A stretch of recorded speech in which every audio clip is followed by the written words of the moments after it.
ओम शांति। आज हम नवंबर मास के जो अव्यक्त इशारे आए हैं मधुबन से वो रिवाइज करते हैं। अब अपनी पुरानी नेचर व संस्कारों का परिवर्तन करो। अपनी पुरानी नेचर और संस्कारों का हमें इस मास में पूरा पूरा परिवर्तन करना है। इसका पहला पॉइंट है, आप सभी बच्चों का यह ब्राह्मण जन्म मर्जीवा जन्म है। मर्जीवा बनना अर्थात अपनी देह से, मित्र संबंधियों से, पुरानी दुनिया से मर जाना। जैसे कोई मर जाता है तो पिछले संस्कार खत्म हो जाते हैं ना, तो यहाँ भी पिछले पुराने संस्कार ऐसे लगने चाहिए जैसे और कोई के थे, हमारे नहीं। जैसे ब्राह्मण गंदी चीज को नहीं छूते, वैसे पुराने संस्कारों से बचना है, छूना नहीं है। तो पुराने संस्कारों का परहेज करना है, उन्हें छोड़ देना है। रखा है ना सभी ने ये लक्ष्य? हाथ ऊपर करें। फिर दूसरी पॉइंट है, देह की आकर्षण के संस्कार जो न चाहते हुए भी खींच लेते हैं, इस संस्कार को परिवर्तन करने के लिए मुख्य दो बातों का ध्यान रखना है। पहली है, हर एक के चरित्र को देखना है। देह के संस्कारों को परिवर्तन करने के लिए मुख्य कौन सी दो बातें? पहली बात कि हर एक के चरित्र को देखना है, और दूसरी बात चैतन्य अर्थात विचित्र आत्मा को देखना है। चित्र को नहीं, पर विचित्र आत्मा को देखना है। वर्तमान समय मुख्य यही पुरुषार्थ चाहिए। आत्मा के अनादि गुणों के रूप में देखे उसे, और विचित्र आत्मिक रूप में देखे। तीसरा पॉइंट है, अंदर में जो भी पुराने भाव स्वभाव का किचड़ा है, उसे परिवर्तन करने के लिए सच्चाई और सफाई का गुण धारण करो। मनसा वाचा कर्मणा, तीनों में बनावटी रूप न हो। सच्चाई अर्थात जो करे, जो सोचे वही वर्णन करे। ऐसा जो सच्चा होगा वह सबका प्रिय होगा। सच्चे पर साहेब राजी होता है। सभी सच्चे है ना, सच्चे साहेब के साथ सच्चे रहेंगे तो ही साहेब राजी होता है। कहे हाँ जी बाबा, जो समझते हम सच्चे हैं। चौथी पॉइंट है, पुराने संस्कार तो मोटी चीज है, अब पुराने संकल्प भी खत्म होने चाहिए। पुराने संस्कार उत्पन्न होने का कारण है विस्मृति। अपनी विस्मृति के कारण व्यर्थ बातें सहज को मुश्किल बना देती है। कोई न कोई संस्कारों में अगर यह देह का वस्त्र चिपका हुआ है, अर्थात तंग या टाइट है, तो उतर नहीं सकता। जब सभी संस्कारों से न्यारे हो जाएंगे तो फिर अवस्था भी न्यारी प्यारी फरिश्ता समान हो जाएगी। फिर पांचवी बात, ब्राह्मण जीवन में कोई भी बात मुश्किल नहीं है, लेकिन अपने संस्कार, अपनी कमजोरियां मुश्किल के रूप में देखने में आती है। इसके लिए अपने को क्षमा पर इतने तक मिटाना है, जो कहते हो मेरे संस्कार, ये मेरापन भी खत्म हो जाए, मिट जाए, नेचर भी बदल जाए। जब हरेक की नेचर बदलेगी, तब ब्रह्मा बाप समान अव्यक्ति फीचर्स बनेंगे। व्यक्ति पिक्चर में आना है ब्रह्मा बाबा के जैसा।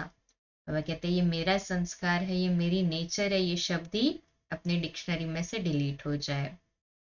फिर छठी बात, जो बहुत समय के संस्कार होते हैं वही अंत की स्थिति रहती है। लौकिक रीति से जब कोई शरीर छोड़ते हैं, अगर कोई संस्कार दृढ़ होता है, खान पान व पहनने आदि का, तो पिछाड़ी समय भी वह संस्कार सामने आता है। इसलिए अभी से ये विस्मृति के अथवा खान पान के संस्कार मिट जाने चाहिए। हाँ, ये अच्छा लगता है, ये मेरा फेवरेट आइटम है, ये पसंद है, ये अच्छा कलर लगता है, ये सब बातों से अभी से ऊपर उठ जाने चाहिए। पूरे संस्कार टोटली चेंज हो जाने चाहिए। इसके लिए अपने आप से दृढ़ प्रतिज्ञा करो कि ये संस्कार, ये व्यर्थ संकल्प कभी भी उत्पन्न नहीं होने देंगे। जब ऐसी दृढ़ प्रतिज्ञा करेंगे तब अंत में विजयी बनेंगे। है ना सभी विजयी आत्माएं? ते हाँ जी बाबा, वे दृढ़ प्रतिज्ञा करनी है, कोई भी चीज में आसक्ति न हो। 7वीं पॉइंट, पुराने संस्कार व्यर्थ संकल्प व विकल्प के रूप में जब इमर्ज होते हैं तब बुद्धि में एक ही शब्द आता है, ये क्यों हुआ। क्यों से व्यर्थ संकल्पों की क्यों शुरू हो जाती है। इस क्यों की समाप्ति के बाद ही संपूर्णता आएगी। फिर वह क्यों लगेगी। क्यों लग गई, एक क्यों आया पुराने संस्कार या व्यर्थ का, तो क्यों लग जाएगी, पूरी लाइन लग जाएगी व्यर्थ की। इसके लिए उस क्यों को समाप्त करने के लिए क्यों को समाप्त कर दे, तब संपूर्णता आएगी। जब क्यों शब्द निकल जाएगा तब ड्रामा की भावी पर एक रस स्थैर्यम रहेंगे। फिर ड्रामा में जो जैसा चलता रहेगा ना उसको एंजॉय करेंगे। कुछ भी अपेक्षा होगी तो क्यों आएगा, और कोई अपेक्षा रहित हो गए सभी, कोई अपेक्षा ही नहीं। जो ड्रामा में चल रहा है सब मस्त है, सब अच्छा है, वंडरफुल है, वंडरफुल बाबा, वंडरफुल ड्रामा। कभी क्यों आएगा ही नहीं, पक्का कर ले इसको। 8वीं पॉइंट है, जो अपने संस्कार बाप दादा के समान नहीं है उन्हें बिल्कुल टच नहीं करो। कितनी सूक्ष्म बात है। चेक कर सकते हैं मेरा संस्कार जो था पुराना, क्या ये बाप दादा के समान है। नहीं है तो ये मेरा संस्कार ही नहीं है। देह और देह के संबंध, यह सीढ़ी तो चढ़ चुके। अब बुद्धि में भी पुराने संस्कार इमर्ज न हो, क्योंकि जैसे संस्कार होंगे वैसा स्वरूप होगा। देह देह के संबंध इससे तो ऊपर उठ चुके हैं ना, तो ये सीढ़ी चढ़ गए। अब संस्कारों के भी ऊपर उठ जाए। तो जैसा हमारा संस्कार होगा वैसा स्वरूप होगा। तो जो बाप दादा के संस्कार वही मेरे संस्कार, ये मुझे पक्का करना है। जैसे बाप दादा के गुण हैं वैसे हूबहू वही गुण, वही कर्तव्य, वही बोल, वही संकल्प होने चाहिए। फिर सभी के मुख से निकलेगा कि यह तो वही लगते हैं।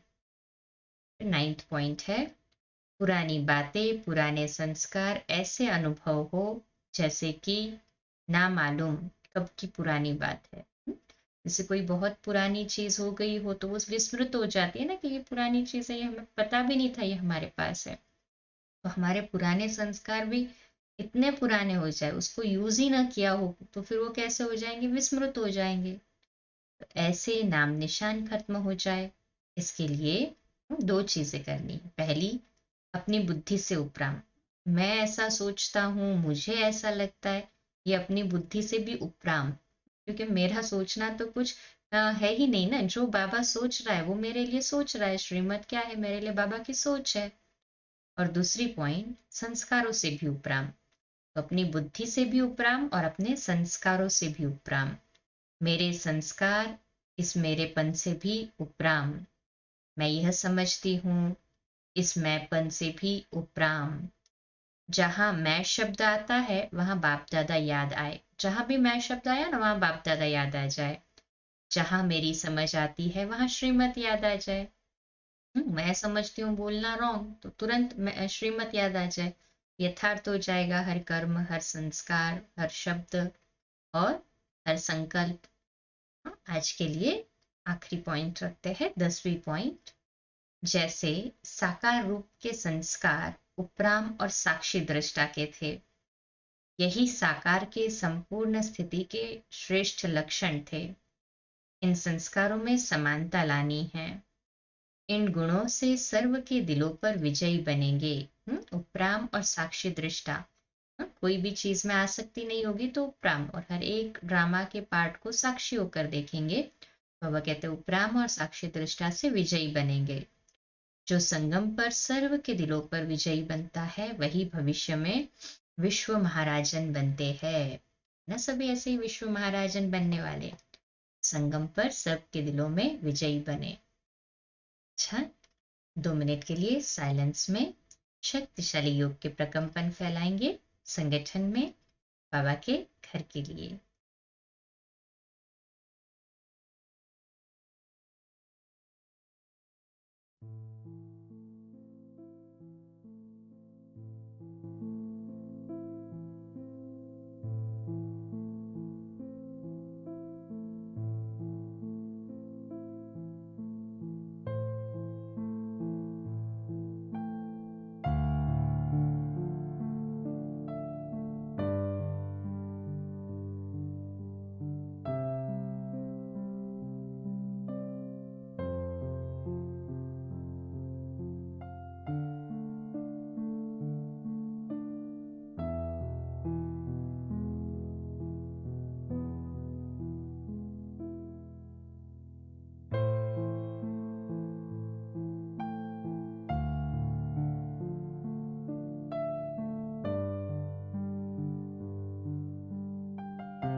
अच्छा, कल सुबह लाइव अमृत वेला मेडिटेशन के लिए मिलेंगे 3:30 से 4:30 और 4:30 से 5 प्यारे मीठे बाबा की मधुर मुरली।